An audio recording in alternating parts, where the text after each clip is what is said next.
Update sa mga pantalan at mga stranded na mga pasahero dulot ng Bagyong Ada. Ating alamin kasama si Captain Noemi Cayabyab, ang tagapagsalita ng Philippine Coast Guard. Captain Noemi, magandang tanghali po. Yes, magandang tanghali po, Sir Joshua, at sa lahat po ng sumusubaybay sa inyong programa. Yes, Captain. Simulan po natin sa ilan na po ang kabuuang bilang ng mga stranded passengers at sasakyan sa mga pantalan sa huling datos po ng PCG.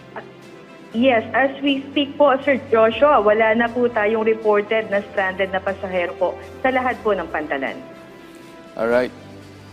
Pero sa inyo pong nakakalap na datos, sa mga report po na inyo nakuha, saan po yung naitala natin na may pinakamarami na na-stranded dahil doon sa Bagyong Ada na dumaan? Well, based on the record, Sir Joshua, particularly po yan sa Bicol region, sa may Matnog Port.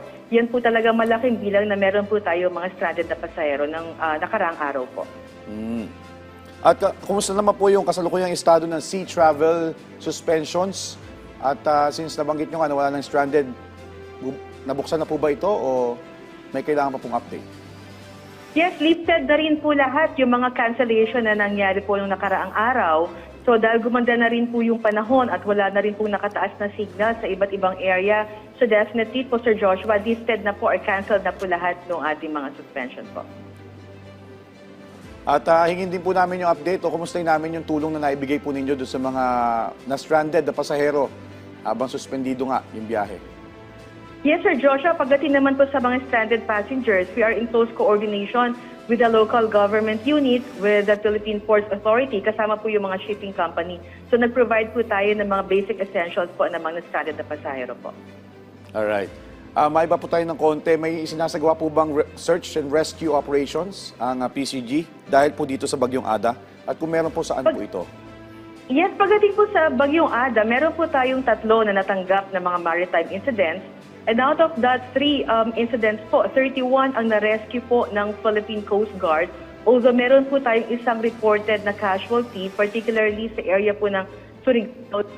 Plus po ito, ay na-rescue po yung mga sakay or mga lula ng mga individual dahil po sa yung mga passing motorbank kasi sila po talaga ang nagbigay ng unang responde dito po sa maritime incidents na naibigay po sa atin.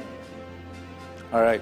Ano po yung kasalukuyang kondisyon ng mga rescue assets ng PCG at handa ba ang mga ito sa posibleng paglala po? Kung sakasakali man po, meron na naman pumasok na sama ng panahon. I'm sorry, Sir Joshua, would you mind to repeat it? Kumustahin na po namin yung assets ng PCG for rescue operations. Kung sakasakali po na may pumasok na naman sama ng panahon, nananatili po bang handa ito? Yes, handang-handa po ang Philippine Coast Guard dyan. We are also monitoring yung mga weather advisories and updates na binibigay po ng Pag-asa. Ang direktiba naman po ng ating komandante pag yan is more of proactive. So we are activating lahat ng deployable response group po namin sa lahat po ng mga Coast Guard operating units. Kasama po yung ating mga resources at even yung mga radio equipment po. Alright. Panguli na lang po, Captain, mensahe po at paalala nyo na lang po sa publiko.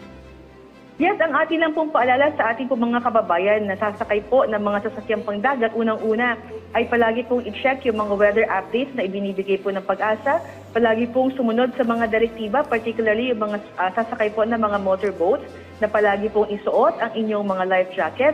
At sa atin naman po mga mangingisda, ay palagi po tayo magdala ng mga cellphones, full charge po, and life-saving equipment. And palagi niyo pong kunin yung cellphone number or hotline number ng Philippine Coast Guard. So in case na magkakaroon po ng aberya sa gitna ng karagatan, ay mabilis po tayo makakapag-responde.